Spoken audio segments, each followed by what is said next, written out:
Fala, seus Gearhead, tudo de boa? Meu nome é Daniel Budi, seja bem-vindo ao canal Mestre Automotivo e hoje eu apresento para vocês o SUV mais queridinho do Brasil, versão 2020 do Jeep Renegade versão Longitude, com um antiquado motor 1.8, porém com um design que agrada qualquer um. Eu vou mostrar um pouco o design externo, interno, mostrar as diferenças dele para as outras versões do Renegade, mostrar as outras opções de carro que você pode comprar pelo mesmo valor, mas até o final vou mostrar um defeito que pode fazer você não comprar esse carro. Considere se inscrever no canal, a gente está com a meta de atingir 500 inscritos aqui, tá bom? Curta, comente, me diz se você tem esse carro, se você já dirigiu ou se você gosta. Bora lá! Afinal, qual é essa versão do Jeep Renegade? Carro já consagrado no mercado automotivo brasileiro. Essa aqui é a versão intermediária dele, Longitude, então ele fica entre a versão Sport e a versão Limited. Acima disso, tem apenas as versões 2.0 turbo diesel que possuem um preço ainda mais alto. Quando vendido em 2020, esse carro valia 105 mil, então foi vendido por 105 mil nas lojas, e hoje você consegue encontrar um por mais ou menos 90 mil reais usado, o que acaba sendo uma ótima opção. Você pode pensar que muito caro para um carro 2020, ainda mais se você comparar com o valor dele quando foi lançado. Porém, como todos sabemos, os carros valorizaram muito. Então, uma coisa que você pode ver nesse carro é que quando você compara com concorrentes, esse carro desvalorizou bastante para você comprar. E ainda com a facilidade de revenda desse carro, pode ser um bom negócio para você. Se você compara ele com outros carros como Kicks, Creta e até versões 1.0 turbo do Tracker ou do Nivus, T-Cross, você vê que esse aqui é um carro mais recheado, um pouco maior e mais bonito, né? Com a revenda muito mais fácil, porque esse carro aqui já é muito conhecido, todo mundo gosta. Quem não gosta, pelo menos acha um pouquinho bonitinho, porque esse design quadradinho aqui, que remete ao Jeep Willys lá da década de 30, pode ganhar qualquer um. Motor 1.8 e-Torque Evo, de origem Fiat. O mesmo motor que está em linha há mais de 15 anos. Aquele motor que já veio em Palio Weekend, que já veio em Doblô, Bravo.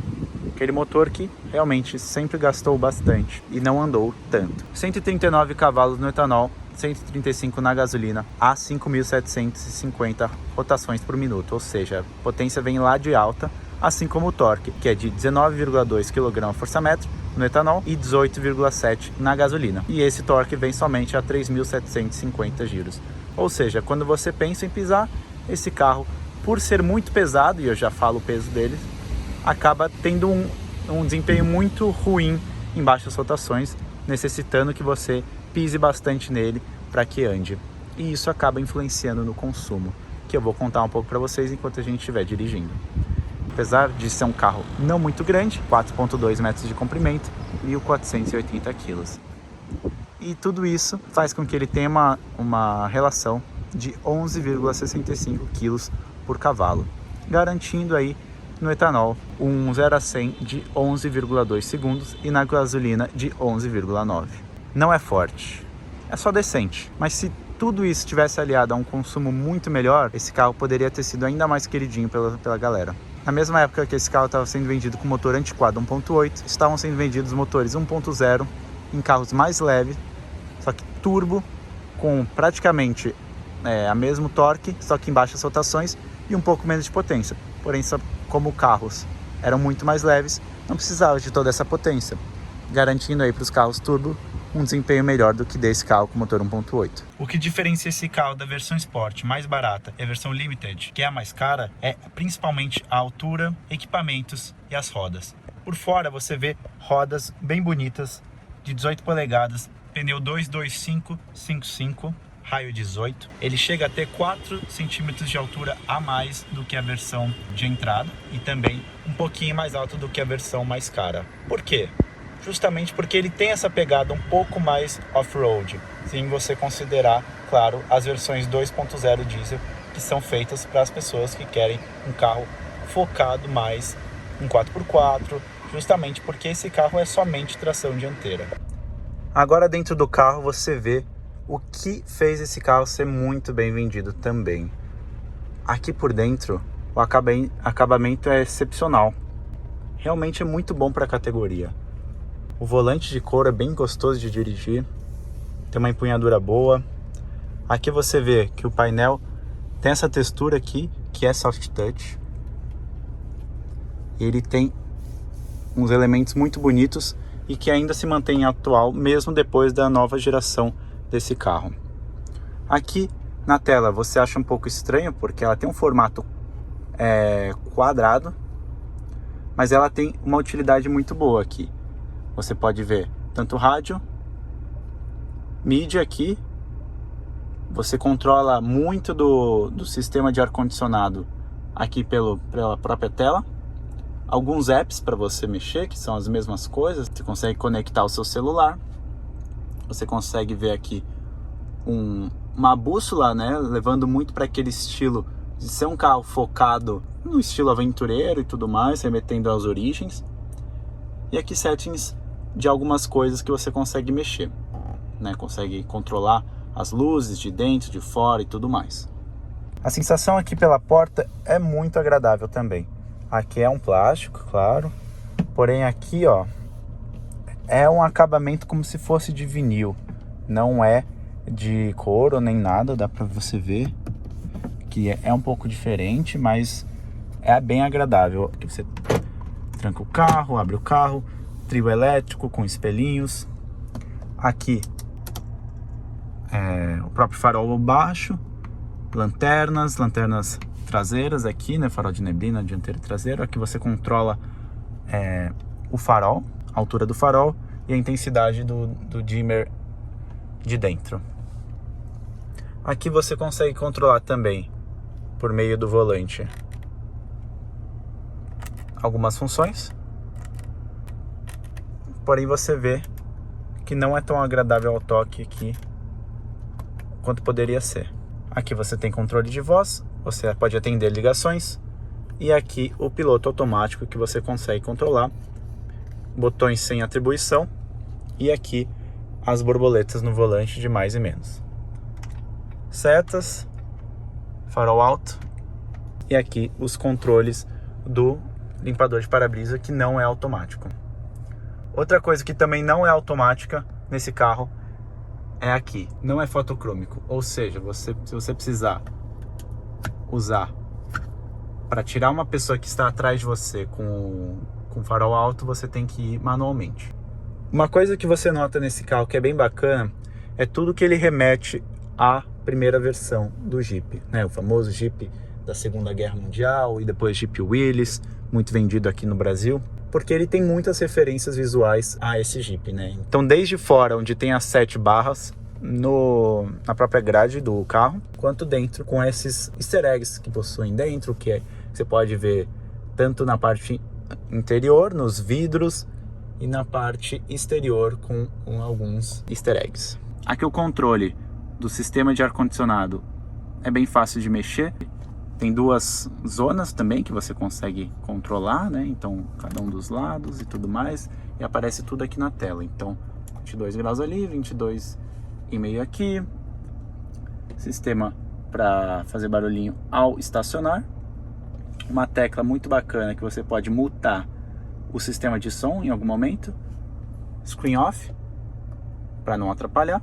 E a tecla Sport, que nada mais faz do que segurar as marchas, que aliás esse carro tem uma transmissão Aisin de 6 velocidades muito boas e que poderia casar melhor com o motor caso o motor fosse melhor.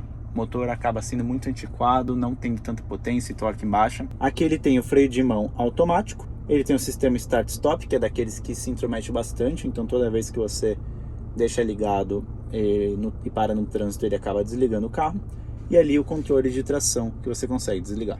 E você se sente muito bem no carro, sabe? Ele é muito confortável, ele é bonito, tem um cheiro de carro novo ainda, tudo de couro.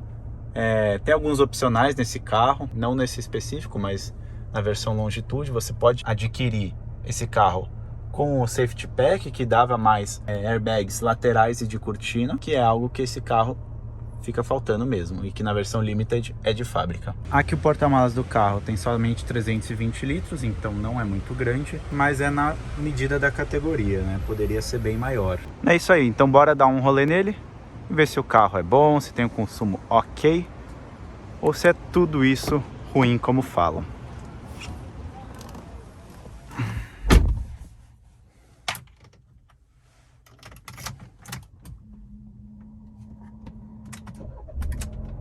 Bom, bora lá ver se o carro tem um desempenho bacana. Mas a primeira coisa que você nota é que ele tem um porte grande.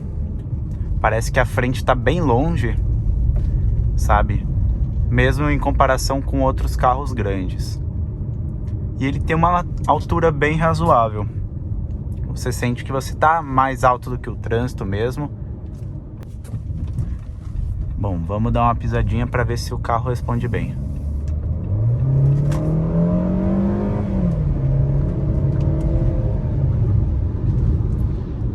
Você não sente aquela força toda, sabe? Pra pisar, parece que tem bastante lag no acelerador, sabe? Parece que você pisa e demora bastante pra sair tudo isso. Mas aqui, ó, ele mostra que a pressão do pneu está boa, então isso é bem bacana. Ele é um carro bem urbano mesmo. Você tem um motor ok só pra cidade. Não é um carro para quem procura ter desempenho. Se você procura um SUVzinho desse, um crossover pequeno, talvez a melhor opção seja pegar o carro 1.0 turbo, porque assim você já vai ter torque bastante em baixas rotações. Eu vou dar meio pé aqui para ver. Ó. E ele segura bastante a rotação do motor. Então meio pé aqui não vai muito, sabe? Parece que o carro tem uma âncora segurando ele. Provavelmente a versão diesel tem muito mais potência, né? É bem mais torcuda também, e que você consegue pisar e já ter todo o torque em baixas rotações, né? Como o típico de um diesel. Porém, para pegar um carro diesel hoje, desse mesmo ano, né? Modelo Trailhawk, com motor 2.0 turbo diesel de 170 cavalos, 35,7 kg de torque, você vai gastar aí muito mais, né? Você vê aqui que ele desligou, né? Por conta do start-stop. Provavelmente aí algo que foi feito pela Jeep para amenizar o consumo de combustível altíssimo que esse carro tem. Você tira o pé do freio e ele liga. O acelerador parece bem atenuado, sabe? Mas aí você sente uma coisa muito boa. Esse carro que te veste muito bem. Parece que você tá num carro que vai te proteger, que vai te passar segurança. Então se você junta todas essas coisas que eu falei, que são um design atraente, um design que quase todo mundo gosta, o interior bonito, com bons materiais, né? Parece carro 2020, mas daria para vender como modelo 2023, né? Considerando que não tivesse aquela reestilização. E todo esse porte que ele tem, de ser um Jeep, de ter toda essa alma de um Jeep e ser um carro alto, fez com que ele fosse um dos melhores carros SUV da época, né? E também o mais vendido, pelo menos, de vários anos aí, né? Como exemplo, 2021. Então esse carro aqui é um sucesso de vendas, né? Consequentemente, depois precisou fazer uma reestilização no carro, né? Trocar esse motor 1.8 aqui, que é bem antiquado, por um motor 1.3 turbo, e o carro ficou muito melhor, né? Esse motor foi até para outros modelos, né? Como o próprio Compass, e também é o mesmo motor que está em vários carros da Fiat hoje em dia, né? Que está tanto no Pulse Abarth, né? Tem alguns problemas nesses modelos com esse motor. Porém, eu acho que ainda vale a pena eles terem trocado esse motor aqui. Uma coisa que eu senti, ó, agora eu fui tentar dar uma pisadinha e parece que o carro é como se fosse... Ele fica pensando o que vai fazer, sabe? Para fazer você andar. Isso é horrível, porque você sente que o carro é bem lerdo, ele não responde aos seus comandos, sabe? Uma coisa que você nota bastante nesse carro é, infelizmente, o consumo de combustível dele, né?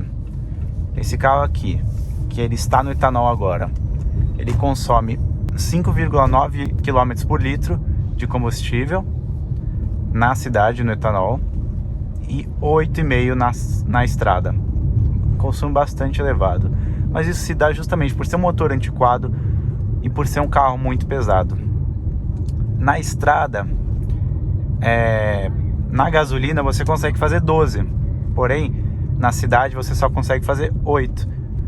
Se você olhar aqui, desde que foi reiniciado esse computador de bordo, o carro fez 6 km por litro na cidade. Então, apesar do Inmetro falar que ele faz 6,9 km por litro no etanol, ele consegue fazer ainda menos, justamente por todos esses problemas que eu falei. Porém, se você for comparar com um carro 1.0 turbo, ele acaba sendo muito pior, né? Um carro 1.0 turbo consegue fazer aí mais de 14 na gasolina na estrada. E aí a gente chega do porquê que esse carro ainda é uma boa opção. Ele desvalorizou bastante. Então, você consegue comparar esse carro com outros concorrentes, como Tracker, Kicks, Creta, até Nivus e T-Cross 1.0 Turbo, e você vê que ele desvalorizou bastante pro nível de equipamentos dele, sabe? Então, você só consegue comprar versões desses carros mais básicas, com menos equipamentos. Claro, se você procura um motor mais econômico, não procure este carro, né? Ele também é muito pesado e tudo mais, mas ele passa uma sensação muito boa. Então, se você procura um carro e não pensa muito no consumo dele, nem no desempenho, você estará muito bem servido com esse. É um carro bonito, é um carro de revenda muito boa, você consegue ter um desempenho ok na cidade, né? Beleza? Então é isso, pessoal. Ficamos por aqui. Considere se inscrever no canal, tá bom? Ajuda a gente a fazer novos conteúdos. Como eu falei, a gente tá com a meta de 500 inscritos. Curta, comente, me diga o que achou, se concorda com a minha opinião, se ainda acha esse uma boa opção de carro. Eu acho, com todas essas ressalvas, certo? E é isso, um abraço, assista os outros vídeos do canal, beleza? Até mais!